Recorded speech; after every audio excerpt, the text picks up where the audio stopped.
Okay, तो अभी आप लोग देख सकते हैं कि हम आए हुए हैं इस कॉलेज में जहाँ पर होने वाला है साइंस एग्जीबिशन। तो दिखाएंगे कि यहाँ पर किस तरह से बच्चों ने कौन कौन से प्रोजेक्ट बनाए हैं और जो प्रोजेक्ट हैं वो भी काफ़ी कमाल के हैं। तो फिर आइए फिर देखते हैं किस तरह के बच्चों ने प्रोजेक्ट बनाए हैं और हम उनसे क्या सीख सकते हैं ये भी देखेंगे। Let's go.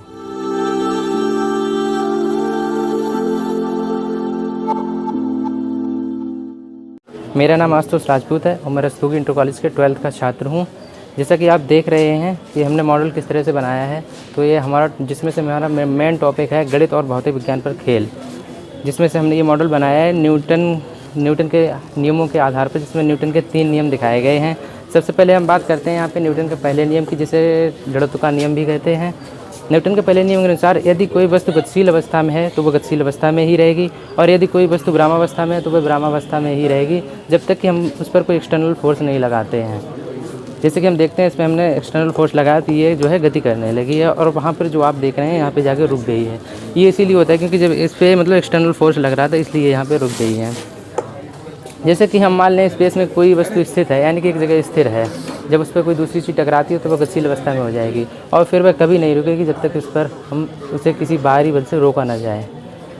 इसका सबसे अच्छा एग्जांपल हमारी यूनिवर्स है, जिसमें हम देखते हैं कि बिग बैंग के बाद कई पिंड गतिशील अवस्था में और एक दूसरे का चक्कर लगाते हैं, एक दूसरे का चक्कर लगा रहे हैं, किंतु हम अपनी पृथ्वी पर ऐसा नहीं पाते हैं। यदि हम किसी बॉल को फेंकते हैं तो वह कुछ दूरी तक जाकर रुक जाती है, क्योंकि उस पर कई एक्सटर्नल फोर्स लग रहे होते हैं, जैसे कि ग्रेविटी जो से ऊपर से खींचकर नीचे की तरफ लाती है, और उसके पश्चात फिर वह घर्षण का सामना करती है, जिससे उसके बल और उसकी गति और कम हो जाती है।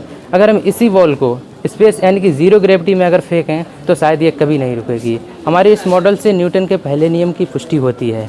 अब हम बात करते हैं न्यूटन के गुरुत्वाकर्षण के नियम की। यहाँ से हमारा देखते हैं न्यूटन का गुरुत्वाकर्षण का नियम क्या है। तो न्यूटन ने बताया कि प्रत्येक वस्तु जो है पृथ्वी, यदि हम किसी बॉल को ऊपर की ओर फेंकते हैं तो वो वापस नीचे क्यों आ जाती है? क्या आपने कभी सोचा है? गुरुत्वाकर्षण बल के कारण जो है कोई भी वस्तु जो है हम ऊपर फेंकते हैं तो वह नीचे आ जाती है। तो आखिर यह गुरुत्वाकर्षण बल है क्या? न्यूटन के अनुसार दो पिंडों के बीच कार्य करने वाला वह बल जो उस पिंडों के गुणनफल के अनुक्रमानुपाती तथा उनके बीच की दूरी के वर्ग के व्युत्क्रमानुपाती होता है। न्यूटन ने बताया कि पृथ्वी में गुरुत्वाकर्षण बल है, जिससे वह प्रत्येक वस्तु को अपने केंद्र की ओर आकर्षित करती है।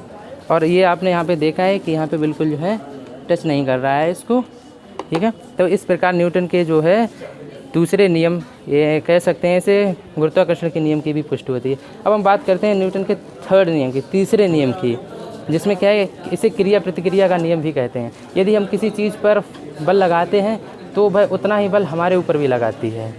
हमारे द्वारा वस्तु पर लगाए गए बल को क्रिया बल और वस्तु द्वारा हम पर लगाए गए बल को प्रतिक्रिया बल कहते हैं। जैसे कि हम यहाँ पे दिखाते हैं, हम रेड बॉल से वाइट वाली बॉल पे हमने बल लगाया तो वाइट वाली बॉल भी जो है रेड वाली बॉल पे बल लगा रही है। तो जो रेड वाली बॉल ने वाइट वाली बॉल पे बल लगाया है तो उसे क्रिया बल कहते हैं, और वाइट वाली बॉल जो है रेड वाली बॉल पर बल लगा रही है उसे प्रतिक्रिया बल कहते हैं। तो इस प्रकार न्यूटन के जो है क्रिया और प्रतिक्रिया बल से इस नियम की भी पुष्टि होती है।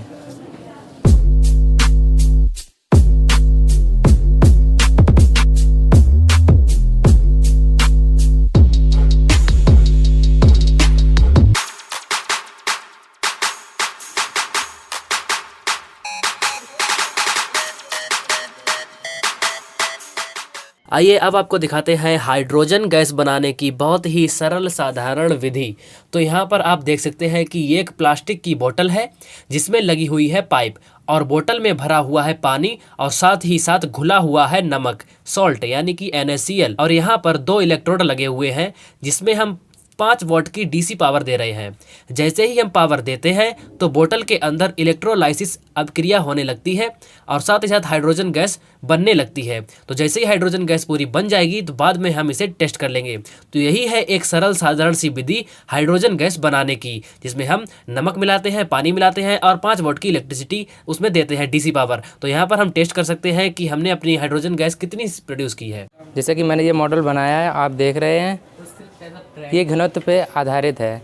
मैंने सबसे पहले इस गिलास में सिंपल पानी लिया और इसमें एक अंडे को डाला, तो देखा वो अंडा बिल्कुल जो है तली में पहुंच गया इसकी, ठीक है। ऐसा इसलिए हुआ है क्योंकि इसमें अंडे का घनत्व ज़्यादा है और जल का घनत्व कम है, इसलिए अंडा इसकी तली में पहुंच गया बिल्कुल। दूसरी स्टेप में हम देखते हैं कि इसमें अंडा ऊपर है, वही अंडा और वही जल ऊपर क्यों है? इसमें कारण है क्योंकि इसमें वही जल नहीं है, इसमें हमने थोड़ा सा नमक मिलाया है, जिससे इस नमक मिलाने से जो है जल का घनत्व बढ़ गया और ये जो है जल नीचे पहुंच के अंडा ऊपर आ गया। थर्ड स्टेप में हम देखते हैं कि अंडा बीच में है, ऊपर भी पानी है नीचे भी पानी है, ऐसा कैसे हो सकता है? क्या ये भी संभव है? हाँ बिल्कुल संभव है, क्योंकि जब हमने आधे गिलास में पानी लिया, उसमें थोड़ा सा नमक मिलाया, उसके बाद उसमें अंडा डाला और अंडा डालने के बाद उसके बाद फिर हमने उसमें सिंपल पानी मिलाया, ऊपर सिंपल पानी डाला तो अंडा बिल्कुल बीच में ही रहा, क्योंकि इसमें दोनों का घनत्व जो है बराबर रहा है। तो इसलिए यहाँ पे हमें दिखाया जा रहा है अलग अलग घनत्व हैं और अलग अलग स्टेज पर जो है अंडे दिखाई दे रहे हैं। Thank you. जैसा कि अब इस क्विज में देख सकते हैं कि कोविड-19 क्या है, तो इधर नंबर्स लिखे हुए हैं। अगर हम इसके गलत आंसर पे टच करते हैं तो ये लाइट नहीं जलती है, और इसके सही आंसर पे टिक करते हैं तो ये तभी ये लाइट जलेगी। और 1016 का मान होता है √3, अगर हम 73.4 पर करेंगे तो ये लाइट नहीं जलेगी।